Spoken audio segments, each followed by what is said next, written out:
जानवरों का आधार कार्ड बनाना बंद करो, जानवरों के घर पर छत डालना बंद करो, इंसानों के सर पर छत डालो। जानवरों के लिए 1.5 लाख रुपया, गौशाला बनाने के लिए 2 लाख रुपया। वाह क्या कानून! इंसान आधार कार्ड बनाए तो 500 टका खर्चा, और जानवर आधार कार्ड बनाए तो 5 पैसा भी खर्चा नहीं होता। क्या जमाना आ गया! अजीब तरह का सिस्टम। ऐसा लगता है कि जैसे गद्दी पर इंसान ही ना बैठा हो। डरमुंडे लोग, ये शराबी और कबाबी आपके मदरसों को बंद करने की बात करते हैं, क्योंकि वो जानते हैं कि ये कौम सच्चर कमेटी की रिपोर्ट पढ़ो, इस्लाह माशरा का जलसा है। समाज के अंदर जो बुराई पाई जाती है एज ए सोशल, उसके ऊपर कोई बात नहीं करता। करना चाहिए, जरूरत है। इस कौम को अगर जमीन से उठाना चाहते हैं तो इनको बताना पड़ेगा कि हु आर यू।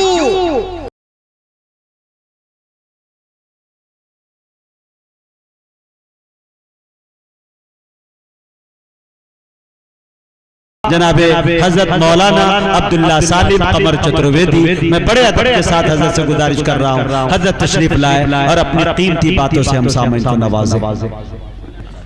अस्सलामु अलैकुम व रहमतुल्लाहि व बरकातुहू।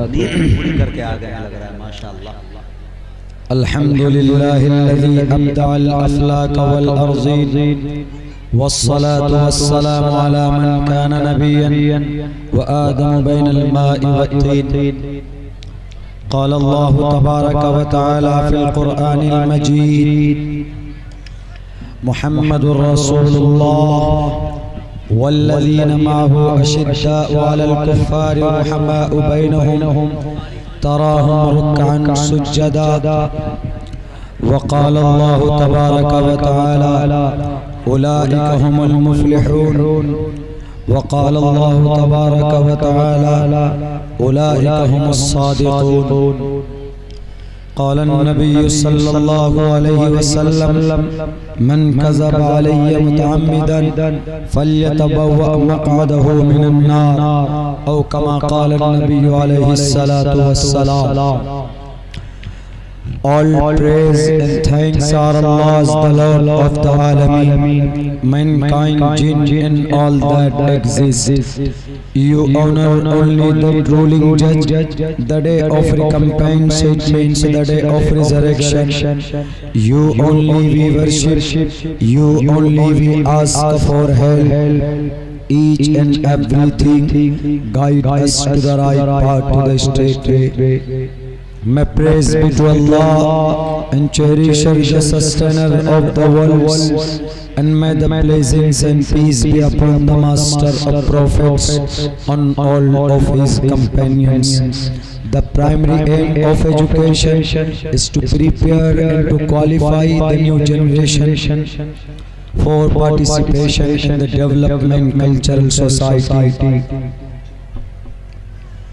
शंभल गराम गुख्यस्य भराहमनयस्य गहातमन भवन विष्णु यशशाकल की प्रादुर्भविष्यति। अष्टो गुणः पुरुषं दीपयन्ति प्रज्ञा च कोलं चिदं श्रुतं च प्राकर्मस्य बहुभाषिता च दानं यथा शक्ति कृतज्ञता च। अस्मल्लाम यातयुं हुत्वा अल्लो रसूल सूर्य सर्व नक्षत्रः। ओम पूर्णमिदः पूर्णमिदं पूर्णात् पूर्णमुदच्यते पूर्णस्य पूर्णमादाय पूर्णमेवावशिष्यते। ओम शांति, ओम शांति, ओम शांति। मेरे भाइयों, अभी 2 दिन पहले नरसिम्हानंद सरस्वती शिव शक्ति सुंदर अखिल भारत संत परिषद का एक सदर और अध्यक्ष, उन्होंने मुहम्मदुर रसूलुल्लाह सल्लल्लाहु अलैहि वसल्लम के बारे में बहुत ही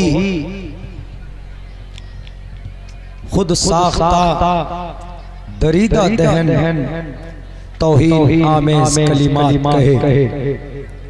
हम और आप मुहम्मदुर रसूलुल्लाह से मोहब्बत करते हैं और उनका एहतराम, उनकी इज्जत और उनको फॉलो करते।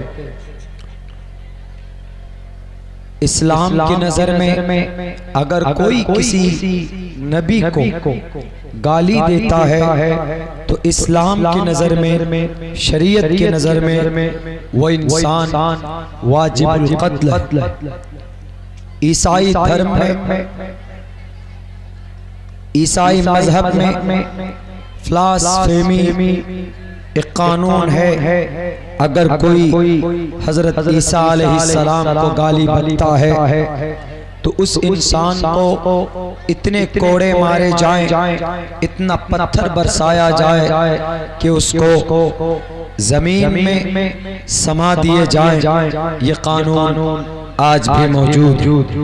आपके मोहम्मद सल्लल्लाहु अलैहि वसल्लम को अगर कोई गाली देता है, आपके इस्लाम के मसाइल पर, आपके कुरान और हदीस पर अगर कोई टिप्पणी करता है तो ऐसे आदमी के बारे में इस्लामिक शरीयत के हिसाब से, अकॉर्डिंग टू द इस्लामिक शरिया, उसको कत्ल किया जाना वाजिब और जरूरी हो जाता। मेरे भाइयों, आप भारत में उस नरसिम्हा जी का आप कुछ नहीं कर सकते। आप इस्लाम की शरीयत के मुताबिक आप उनको कत्ल नहीं कर सकते।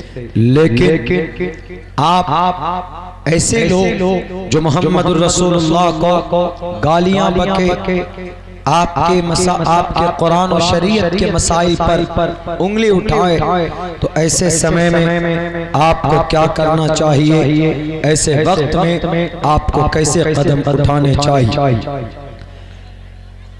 भारत के अंदर एक कानून, एक संविधान, उस कानून और उस संविधान की धारा नंबर 12 से लेकर 35 तक इसके बारे में बताया गया।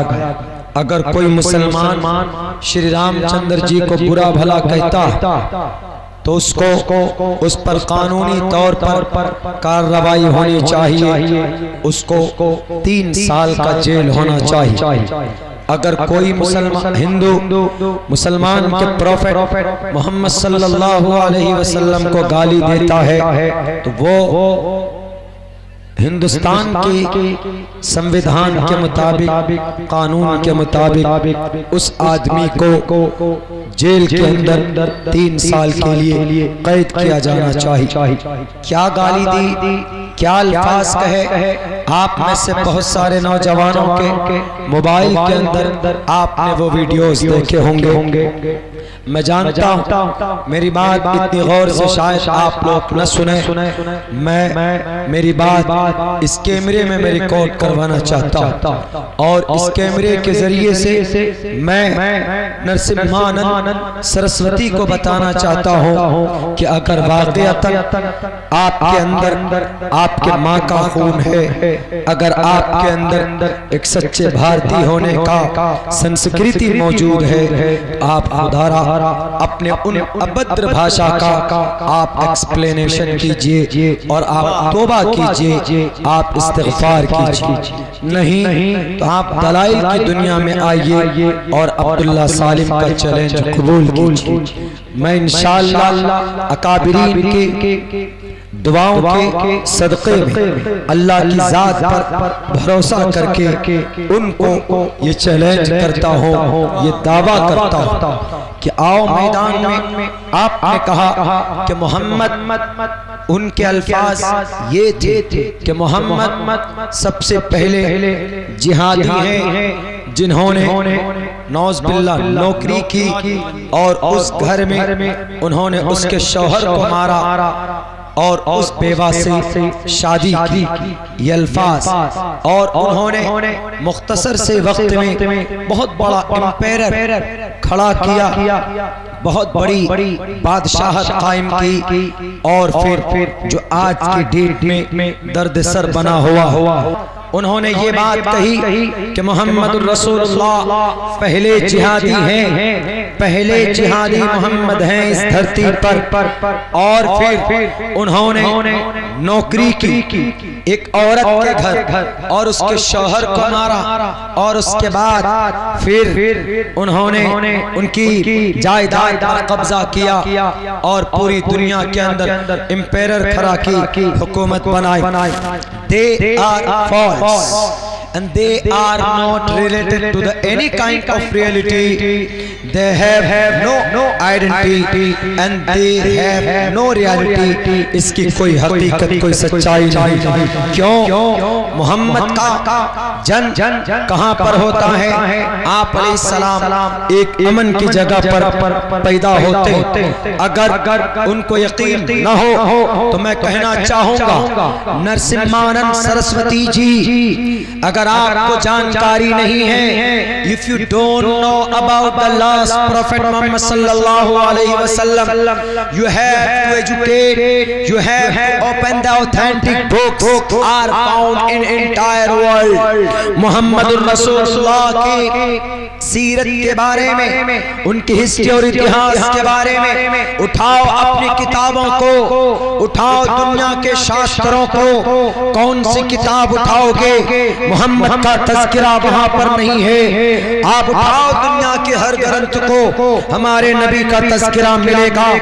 बाइबल उठाओगे, नबी का नाम मिलेगा फारकुलीत लफ्ज से।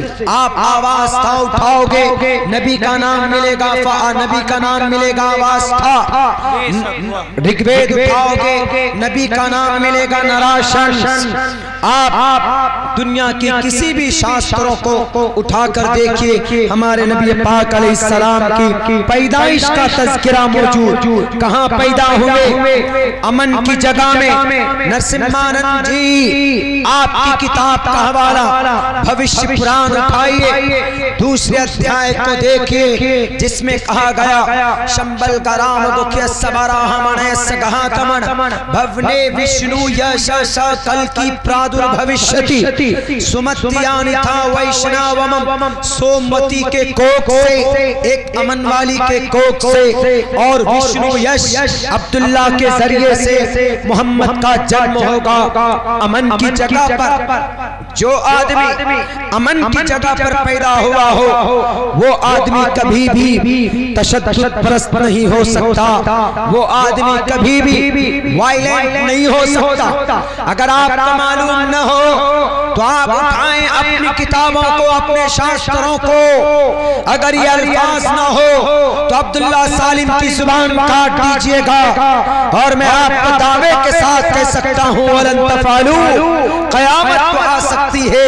लेकिन अगर आप ये चाहेंगे कि मोहम्मद का तज़किरा हमारे ग्रंथों में ना हो, कहां से निकालोगे? ऋग्वेद में मोहम्मद का तज़किरा, अहमदी पृष्ठुति में गामर्तस जगरम मसूर यही बाजानी, यजुर्वेद में उठाओगे, वैदाह में पुरुषि महानि मादित्य वरुण तपस प्रस्ताद से मोहम्मद का तज़किरा मिलेगा। और अथर्ववेद में उठाओगे तो अथर्ववेद के अंदर मोहम्मद का नाम आज्ञान है तू किरत मोहम्मदान दकारम नाशम विधायम इत्तदोदयते विवेका के नाम से मुलक़्क़ब है। आप उठाओगे पुराण तो पुराण के अंदर तज़किरा मौजूद, उस तरह परवाही जो वधुमन बुद्धिवीरदश्य वर्तमारतश्य देविजहेर्ति देविष्माना उपस पुरुष। आप उठाओगे महाभविष्य पुराण को, महाभविष्य पुराण के अंदर उस नबी का तज़किरा मौजूद है जिसको आपने जिहादी कहा, जिसको आपने टेररिस्ट कहा। क्या फसादी से लड़ना पाप है? अगर फसादी से लड़ना पाप है तो महाभारत क्यों कायम किया श्री कृष्ण जी ने? क्यों कहा हिंसा सत्यम करो दस्तयागा? के अर्जुन बैठो मत, तलवार उठाओ, इन रावण का राक्षस का वध करो। अगर फसाद जुल्म जुल्म के खात्मे के लिए श्री कृष्ण जी अर्जुन को कह सकते हैं, तो मोहम्मद रसूलुल्लाह भी जालिमों को, मुशरिकों को, गद्दार को मिटाने के लिए अगर तलवार उठाते हैं तो तुम्हारे पेट में क्यों दर्द होता है? नरसिम्हानंद सरस्वती जी आपने कहा कि मोहम्मद थे, जिहाद वहीं से शुरू। What is the meaning of जिहाद? जिहाद मीन्स स्ट्रगल, कोशिश करना, मेहनत करना। कैसे मेहनत करना? किस लिए? अगर कोई दुश्मन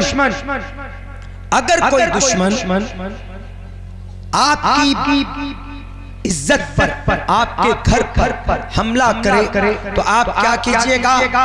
बैठ कर रहिएगा, आप फौरन उठिएगा, जो भी आपके हाथ में हो आप उठाकर दुश्मन का मुकाबला कीजिएगा। तो आपका उठना, डंडा लेकर दुश्मन से मुकाबला करना, इट मीन्स जिहाद। इसको जिहाद बोलते हैं। चीन वाला भारत पे हमला किया, गालवान घाटी के अंदर 20 नौजवान शहीद हुए। ये 20 नौजवान शहीद हुए चाइना के उन ठिगने फौजियों से लड़ाई कर रहे थे, मुकाबला कर रहे थे, दस्त गिरेबां हो रहे थे। क्या था वो? इसी का मतलब होता है जिहाद। और ये करना पाप नहीं, ये करना जुर्म नहीं है, बल्कि ये अपनी रक्षा, अपनी आत्मा की हिफाजत के, यू कैन डू इट, आप कर सकते हैं according to the Indian constitution. तो आपने कैसे कहा कि जिहाद, और आपने इसको जोड़ दिया किससे? लब जिहाद से। कानून बनाया लब जिहाद। लब जिहाद पर कानून बनाने से पहले आप बेटियों की इज्जत की रक्षा के लिए कानून बनाओ। उत्तर प्रदेश, मध्य प्रदेश के अनपढ़ गवार, इख्तिदार पर, कुर्सी पर, पावर के नशे में अंधा होने वाले, अगर आपको कानून बनाना है तो आप बेटियों की रक्षा के लिए कानून बनाओ। 3 बेटियों की इज्जत लूटी गई, कहां पर? उन्नाव के कोई कानून नहीं बना। और बहन मनीषा की लाश रातों रात जलाकर नामो निशान मिटा दिया गया, कोई कानून नहीं बना। बहन गुलनाज की इज्जत लूटी गई, कहां पर? वैशाली में, कोई कानून नहीं बना। वाह, इस पे कानून क्यों नहीं बनाते? कानून बनाते तो किस पे कानून बनाते? लव जिहाद। यानी कोई मुसलमान लड़का अगर किसी गैर मुस्लिम लड़की से शादी करे तो ये लव जिहाद। लेकिन अगर कोई गैर मुस्लिम लड़का कोई मुस्लिम लड़की से शादी करे तो ये क्या?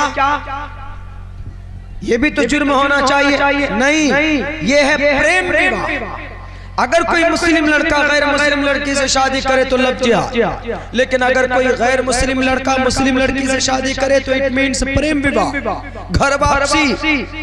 ये दोहरी पॉलिसी नहीं चलेगी। जानवरों का आधार कार्ड बनाना बंद करो, जानवरों के घर पर छत डालना बंद करो, इंसानों के सर पर छत डालो।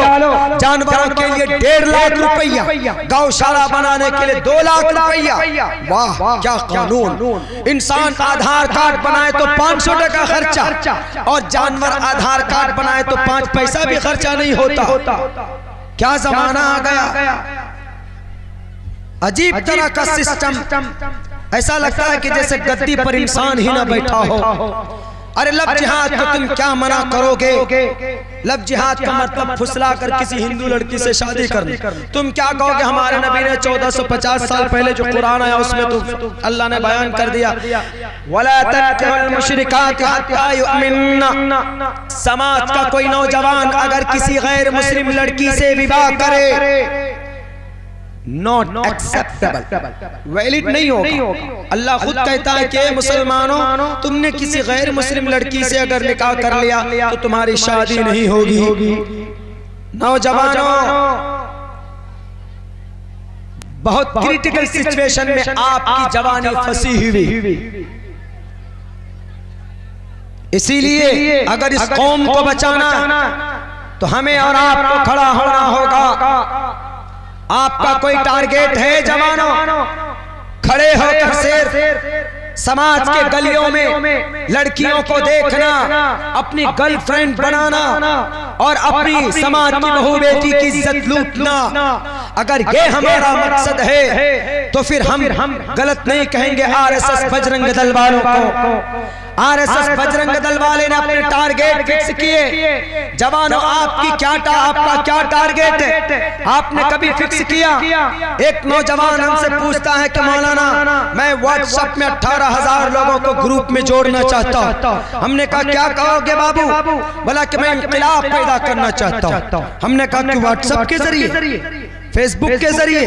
तो अमेरिका को क्यों इतना पैसा खर्चा करके आर्मी बनाने की जरूरत थी? वो व्हाट्सएप फेसबुक के जरिए से जंग जीत लेता। कोई टारगेट है नौजवानों?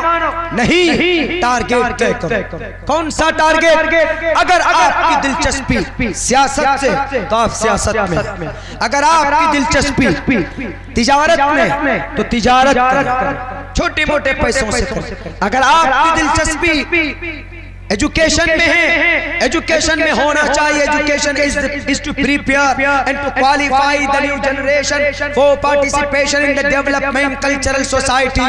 आप अपने समाज को कोई मुखिया मेंबर तरक्की नहीं दे सकता, बल्कि आपके नौजवान जो पढ़े लिखे हैं वो समाज की तकदीर को बदल सकते। मुखिया से या एमपी से या एमएलए से कोई उम्मीद मत कीजिए, ये सारे ऐसे ही होते।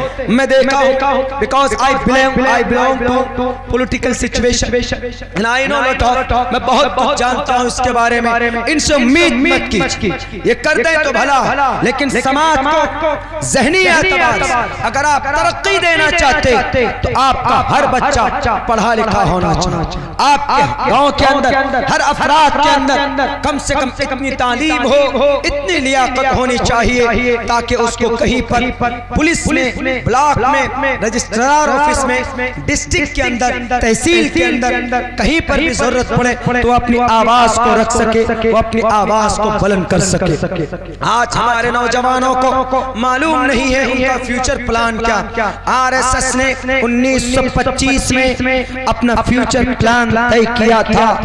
आज उनके मन का मकसद उतर आए, आज उनकी माइंड का, उनके जहन का, उनकी इच्छा का प्राइम मिनिस्टर है, उनके पसंद का राष्ट्रपति है, उनके पसंद का होम मिनिस्टर है, उनके पसंद का वजीर खारजा, वजीर दाखिला, सब उन्हीं के पसंद का। उन्होंने टारगेट तय किया। हम लोग क्या तय करते? हमारा बच्चा थोड़ा बड़ा हुआ, दिल्ली विल्ली भेज देते हैं। अगर हमको अल्लाह ने दौलत दी तो कुछ नहीं सोचते, गोश्त मांस मछली डेली खाएंगे, खत्म कर देंगे। बच्चा क्या करता? पूछे कि व्हाट्स योर नेम, बच्चा कहेगा what is the meaning of what's your name. आप उनसे इंग्लिश में बात कीजिए, नहीं जानते। आप उनको पूछे कि ला इलाहा इल्लल्लाह मुहम्मदुर रसूलुल्लाह क्या है बेटा? कभी बोलता है कि हम उर्दू नहीं जानते। पूछे कि कलिमा जानते हो? पढ़कर सुनाइए ला इलाहा इल्लल्लाह, तो क्या कहेगा? हम उर्दू नहीं जानते। बताइए ला इलाहा इल्लल्लाह उर्दू में। ऐसी सिचुएशन हमारे नौजवानों की।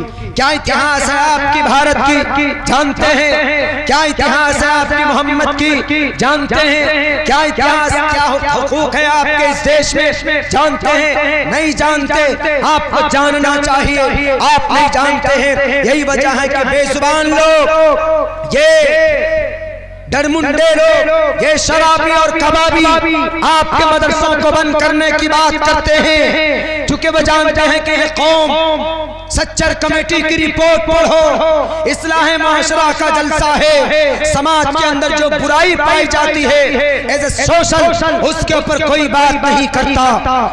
करना चाहिए, जरूरत है। इस कौम को अगर जमीन से उठाना चाहते हैं तो इनको बताना पड़ेगा कि who are you, what's your status in entire world. अल्लाह ने आपको दुनिया का सबसे बेहतरीन कौम बनाया। अल्लाह ने कहा वअंतुम लालो, सबसे बेहतरीन कौम हो, लेकिन तुम जानवरों के नाम पर मार दिए जाते हो। तुम्हें दाढ़ी पकड़कर मार दिया जाता, तुम्हें टोपी देखकर तुम्हें अपने दुकान के सामने से भगा दिया जाता। क्यों ऐसी सिचुएशन आई? क्योंकि आपका कोई कायद नहीं, आपके लिए आवाज कोई बुलंद करने वाला नहीं, आपका कोई फ्यूचर के अंदर कोई मुस्तकबिल रहबर और रहनुमा नहीं। आप अपनी जिंदगी को बदलने की कोशिश कीजिए। कोई पूछे आपसे आपकी क्या तारीख है भारत में, आपका मुसलमान बादशाह कौन था, एतराज करते हैं ना, ये कहते हैं वो नरसिम्हा जी ने क्यों एतराज किया, इसलिए एतराज किया कि भारत के अंदर मुसलमानों की 700 साल की हुकूमत रही और उन्होंने जबरदस्ती भारत के हमारे पुराने हिंदू भाइयों का धर्म चेंज करके इस्लाम का कलीमा पढ़वाया। इस वजह से वो कहते हैं इसको जिहादी, यानी जिहाद के जरिए कलीमे की तबलीग होती। झूठ है, मेरी तकरीर रिकॉर्ड हो रही। मैं थोड़ी सी देर के लिए आपको इतिहास की सैर कराता। भारत के अंदर सबसे पहला हाकिम हुक्मरान जिसने यलगार और हमले के जरिए से हुकूमत की थी, कब्जा किया था सिंध में, उसका नाम मोहम्मद बिन कासिम 90 हिजरी के अंदर। गौर से सुनना जवानों, ये तारीख आपको जल्दी किताबों में नहीं मिला करेगी। अगर आपका ज़मीर जिंदा है मेरी माँ, आप भी सुनना और अपने कोख के अंदर आपके कोख से सलाहुद्दीन अय्यूबी, मूसा बिन नसीर, कुतुबुद्दीन ऐबक, मोहम्मद बिन कासिम जैसा बच्चा क्यों पैदा नहीं होता? कहाँ चली गई वो माएं जो अल्लाह के वली को पैदा करती थी? जमीन पर दुनिया पर आने से पहले वो बच्चे आधे हाफिज कुरान होते थे। 90 हिजरी के अंदर मोहम्मद बिन कासिम ने हमला किया, हुकूमत कायम नहीं की, चले गए। उसके बाद महमूद गजनवी ने 17 बार हमला किया, हुकूमत कायम नहीं की, वो भी चले गए। उसके बाद 1190 के अंदर एक बादशाह जिसका नाम शहाबुद्दीन गौरी, भारत के अंदर उस वक्त का सबसे बड़ा रहनुमा, उस वक्त का हिंदू बादशाह जिसका नाम पृथ्वीराज चौहान था, उसके साथ मुकाबला किया। पृथ्वीराज चौहान को पानीपत के इलाके में उनको हराया। पृथ्वीराज चौहान की 1 लाख फौज का मुकाबला 30,000 फौज के जरिए से शहाबुद्दीन गौरी ने किया। पूरे भारत पर कब्जा किया। शहाबुद्दीन गौरी ने 2 गुलाम को अपनी कुर्सी पर बिठाया, एक का नाम कुतुबुद्दीन ऐबक था, एक का नाम अल्तमश था, और इतने नेक थे कि 40 साल तक तहज्जुद की नमाज अल्तमश की क़ज़ा नहीं हुई थी, छूटी नहीं थी, और 40 साल तक असर की नमाज की सुन्नत इनकी फौत और क़ज़ा नहीं हुई थी। ये इतने महान बादशाह थे। ये शहाबुद्दीन गौरी के दोनों गुलाम के बाद नासिरुद्दीन बलबन के बाद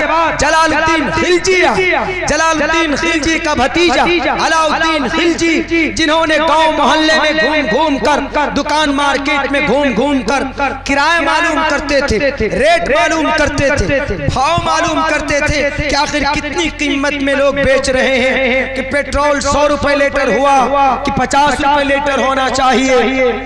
ये सब चीज उन्होंने नियंत्रण बना के रखा था और तातारियों का चंगेज का मुकाबला किया था।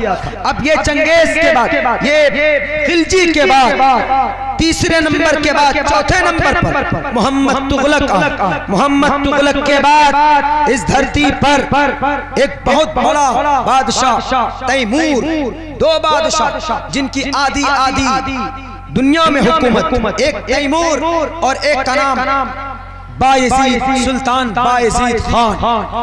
ये सुल्तान बायजीद खान पूरे यूरोप कंट्री के बादशाह थे और एशिया महाद्वीप बर्र सगीर इधर मशरिक के तरफ तैमूर की हुकूमत।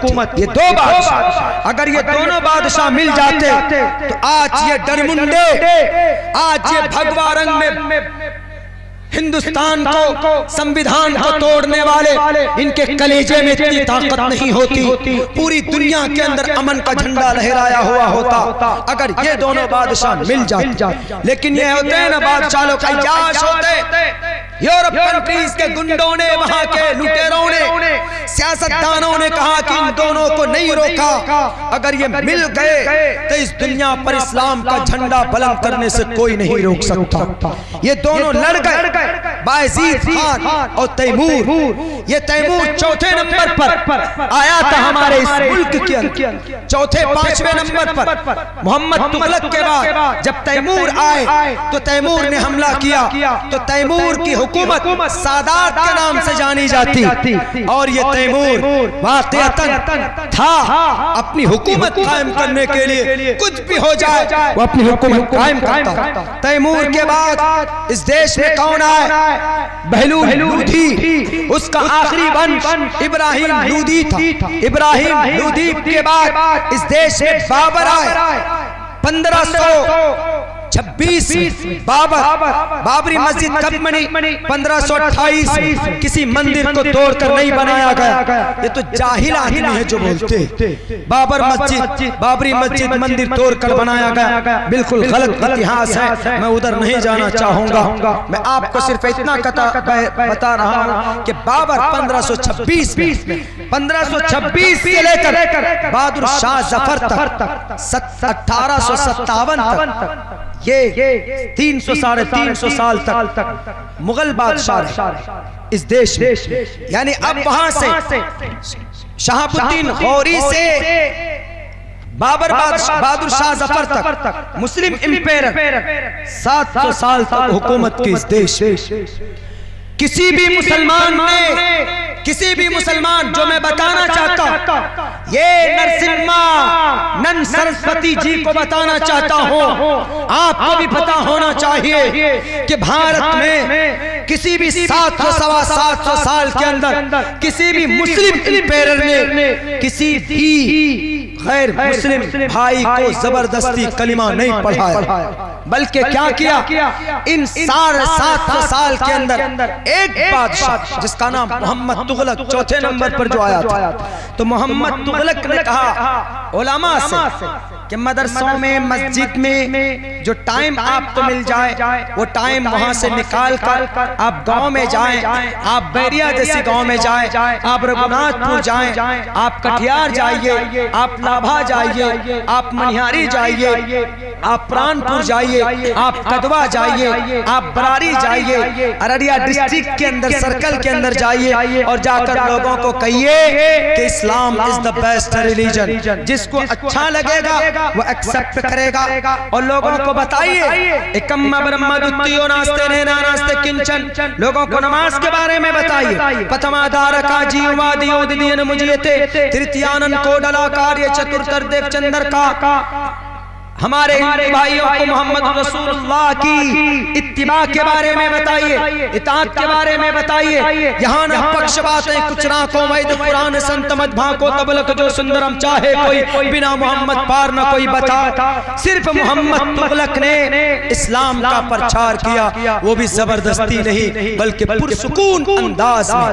किसी भी मुस्लिम इंपेयर ने किसी हिंदू भाई का खून किया हो, इस्लाम कबूल करवाने के चक्कर में पंडित नरसिम्हानंद सरस्वती जी मौलाना कासिम नानोतवी की निस्बत मेरे अंदर, जैसे उन्होंने पंडित दयानंद सरस्वती को भगा कर उनसे मुनाजरा किया था, मैं तैयार हूं आपके सामने में, मैं आपके चैलेंज को कबूल करता हूं। आओ मोहम्मद के टॉपिक पर, आओ भारत के अंदर इस्लाम कैसे फैला, आओ अमन और शांति के ऊपर बहस करने के लिए तुम डिबेट के लिए खुली हुई चुनौती मेरी तुम स्वीकार करो। आप उत्तर प्रदेश के हो, बहुत अच्छी बात, आप उम्र में हमसे ज्यादा आपका रिस्पेक्ट करते हैं, लेकिन कभी भी अब्दुल्ला सालिम ने अपनी जुबान से श्री रामचंद्र जी को गलत नहीं कहा, कभी भी अब्दुल्ला सालिम ने श्री कृष्ण जी को अपनी जुबान से गलत नहीं कहा, कभी भी अब्दुल्ला सालिम ने विष्णु को गलत नहीं कहा, परमेश्वर शिव को गलत नहीं कहा, ओम हरि को गलत नहीं कहा, और विघ्नहर्ता गणेशा को गलत नहीं कहा, और फिर हनुमान को गलत नहीं कहा। जब मैं कोई भी मुसलमान रहनुमा किसी भी हिंदू देवी देवताओं को हमने गलत नहीं कहा, दुर्गे माता को गलत नहीं कहा, काली को गलत नहीं कहा, रावण को गलत कहते हैं तो भी आपके अकीदे के मुताबिक।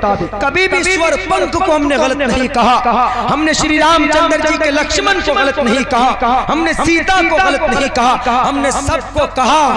हमने सबको कहा मर्यादा पुरुषोत्तम, हमने सबको कहा कि ऋषि मुनि महाशक्ति वाले, हमने सबको कहा कि महाआत्मा लोग थे, ये ऋषि मुनि थे, ये पवित्रता को जानते थे, ईश्वर की भक्ति करने को बताते थे। तो आप कैसे बोल दिए, आप कैसे बोल सकते हैं मेरे भाइयों?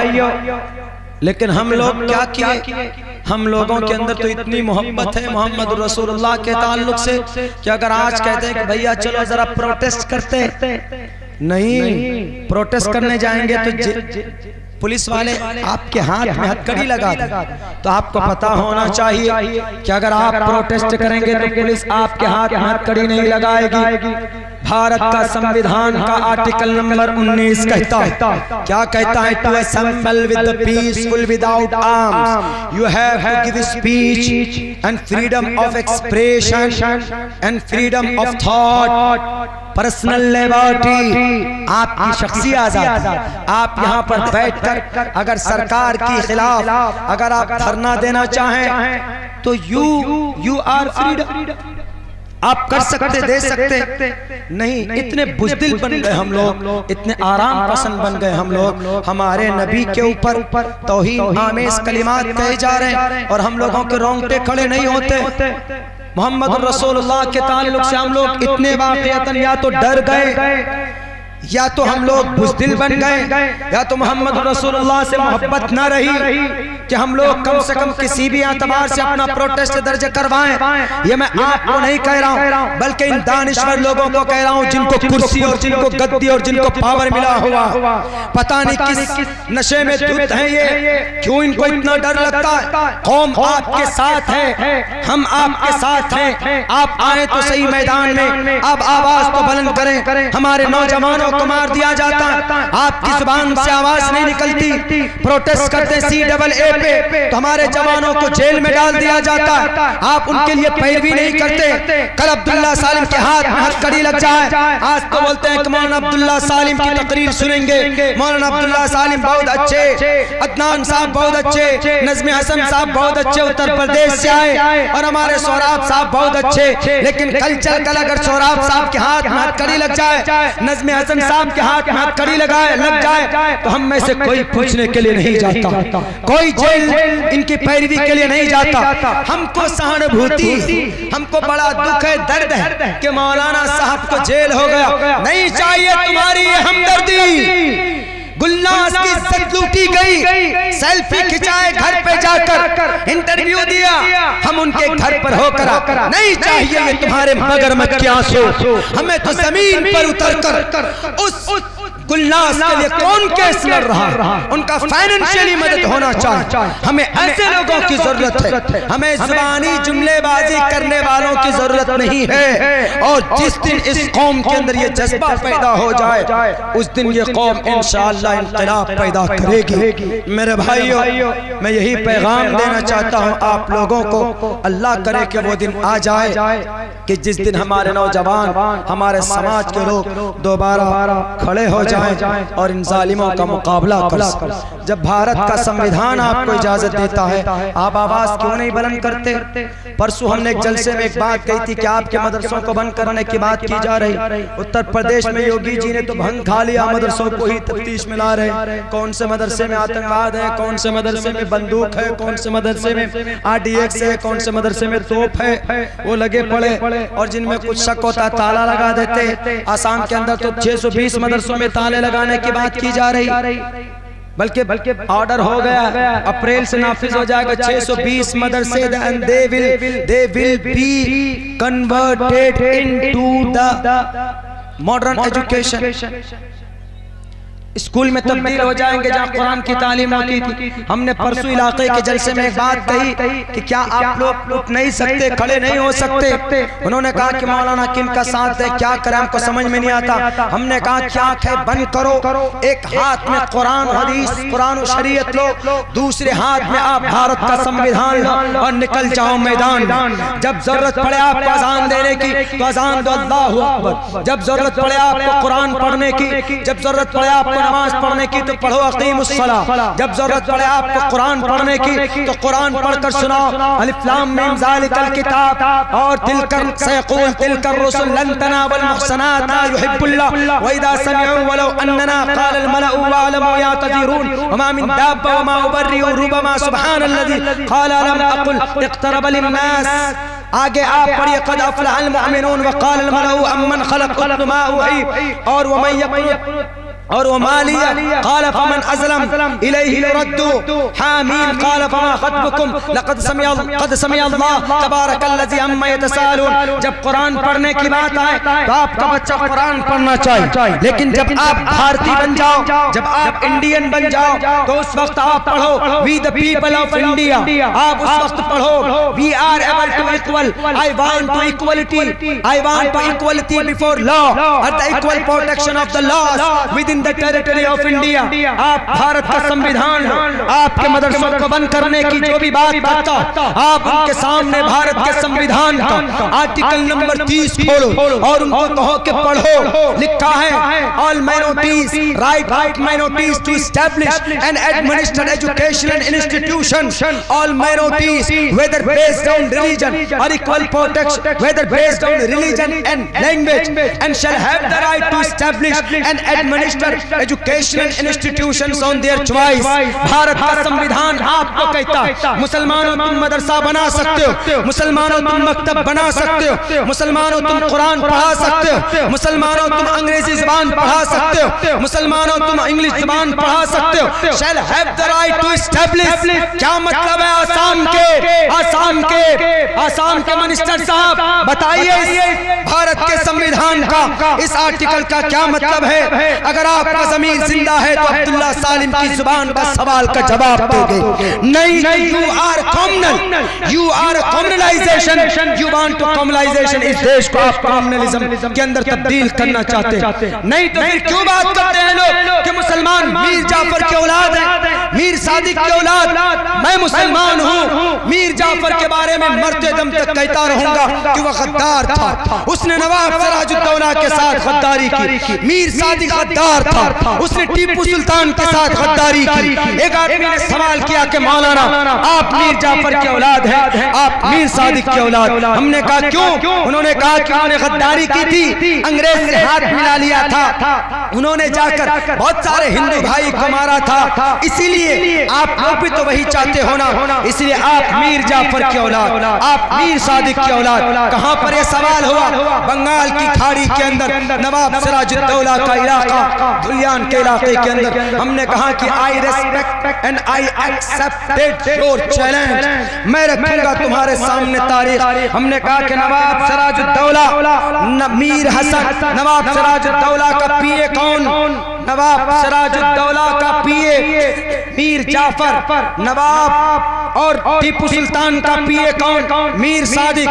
दोनों खड़े थे किनके सामने? दोनों के साथ। लेकिन अंग्रेज ने दोनों को फुसलाया, बहलाया कि हम तुमको सीएम बना देंगे, हम तुमको एमएलसी बना देंगे। इस इलेक्शन में मुझे भी बहुत ऑफर था कि मौलाना अब्दुल्ला हमारी पार्टी का साथ दीजिए। जब हमको हमारी पार्टी की तरफ से टिकट का अनाउंसमेंट नहीं हुआ था, वो पार्टी का डिसीजन था, तो बहुत सारी पार्टी वालों ने कहा कि मौलाना अब्दुल्ला एमएलसी बना दें, आप मेरे साथ आ जाओ। मौलाना अब्दुल्ला मदरसा बोर्ड का चेयरमैन तो कंफर्म है, ये लिखवा लो अभी के अभी आप। मौलाना अब्दुल्ला मेरे बैग में इतने पैसे, इतने लाख पैसे, आप हमारी पार्टी की तर्जमानी कर दीजिए, आप हमारे पार्टी के साथ लग जाइए। ये ऑफर था। हमने कहा कि मैं आपके इन झूठे ऑफर को कबूल नहीं करता। मैं एक मुसलमान हूँ, उनके बाद मैं एक आलिम दीन हूँ, बाद में मैं एक नेता। मैं डील वील नहीं जानता, मैं इतना जानता हूँ मैं समाज को बदलूं, मैं इतना जानता हूँ कि मैं लोगों को हक हुकूक दिलाऊं। मैं सदन के अंदर जाकर लोग जो भूल चुके हैं इक्वलिटी बिफोर लॉ, मैं वो याद दिलाने की कोशिश करूंगा। मैं सदन के अंदर, विधानसभा के अंदर जाकर लोगों को बताऊंगा मुस्लिम, क्रिश्चियन, जैन, बौद्ध are equal between each other, सबके सब बराबर। मैं ये बताऊं तो उस वक्त अंग्रेज ने ऑफर किया किनको? नवाब सिराजुद्दौला के पीए को, मीर जाफर को, मीर सादिक को, और दोनों ने उनके ऑफर को स्वीकार कर लिया। अंग्रेज से जाकर हाथ मिला लिया और तब जाकर दोनों शहीद करवाए किनको? अपने अपने गुरु को। मीर सादिक ने शहीद करवाया टीपू सुल्तान को, मीर जाफर ने शहीद करवाया नवाब सिराजुद्दौला को। लेकिन उनको गद्दी मिल गई।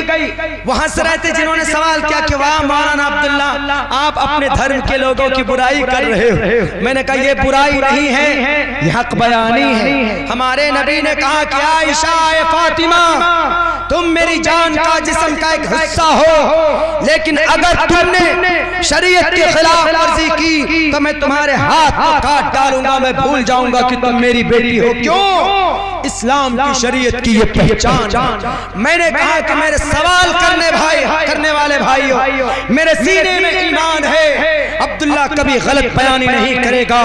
जो सही इतिहास है मैंने वो रखा है आपके सामने, हंसो मत, लेकिन मेरे गुर्दे में, मेरे कलेजे में जितनी ताकत रख मैंने जो हकीकत सामने रखा है, सही बयानी की है, गलत बयानी नहीं की। बताओ आप कर सकते हो? बोला कैसे? हमने कहा ऐसे कि हमने जैसे दोनों को गद्दार कहा, मुसलमान था, हम मिर्च मसाला लगाकर उनको हीरो भी बना सकते थे कि नहीं मुसलमान हैं, अगर उनकी बुराई करेंगे तो इस्लाम की बुराई होगी, लेकिन नहीं, मैंने इस्लाम को हदीस में अल्लाह के नबी ने फरमाया अगर कोई गलत कहे तो उसको रोको, उसको रोकने की कोशिश करो हाथ, नहीं तो जुबान से, नहीं तो बुरा को बुरा कहो, बुरा समझो कि वो गलत है। मेरे भाइयों, मैंने इस हदीस पर अमल किया, लेकिन आपके सीने में ये ताकत है, आप बता सकते हो कि आपके इस धरती में, भारत के अंदर गांधी जी की हत्या किसने की थी? नाथूराम गोडसे। इस देश में अंग्रेज से हाथ कौन मिलाया था? माफीनामा लिखा था। जेल से बचने के लिए किसने हाथ मिलाया? सावरकर ने, जिसकी आइडियोलॉजी पे आरएसएस। हमने कहा कि ये दोनों, नाथूराम गोडसे और आरएसएस के चीफ, किसी जमाने में प्रमुख रहने वाले सावरकर, इन दोनों ने अंग्रेज से हाथ मिलाया। तो आप बता सकते हो कि सावरकर गद्दार है? आप बोल सकते हो कि नाथूराम गोडसे गलत है? नहीं बोल सकते। क्यों? क्योंकि आप उनको हीरो समझते। उसने गलत किया, लेकिन आपने उसको हीरो समझा, हीरो माना। लेकिन हमारे जो लीडरान थे, इन्होंने गलत किया तो मैं गलत कहूंगा। ये फर्क है एक ईमानदार में और एक डिसबिलीवर। यानी आप गलत को गलत नहीं कहते, हम गलत को गलत कहते हैं। बस ये फर्क है एक भारत के, एक मुसलमान के अंदर और एक मुशरिक और डिसबिलीवर के। मेरे भाइयों, बस इतना पैगाम आपको देना था कि आपकी इतिहास, आपकी हिस्ट्री बहुत मजबूत है और आपके पास जो ग्रंथ है कुरान, उसके अंदर सारी दुनिया का समाधान। लेकिन हम लोग उससे कट रहे हैं, जिसकी बुनियाद पर हम लोग कमजोर होते चले जा रहे हैं। वक्त बहुत हो चुका है, मैं इतनी देर बोलने पर भी एबल नहीं था, लेकिन आपकी वजह से मैं बोल पड़ा हूँ। अल्लाह से दुआ करें कि अल्लाह तबारक व तआला हम लोगों को जलसा सुनने से ज्यादा, जलसा कराने से ज्यादा हमारे अंदर तब्दीली की तौफीक अता फरमाए। बहुत बहुत शुक्रिया, जज़ाकल्लाह। अस्सलामु अलैकुम व रहमतुल्लाहि व बरकातुहू।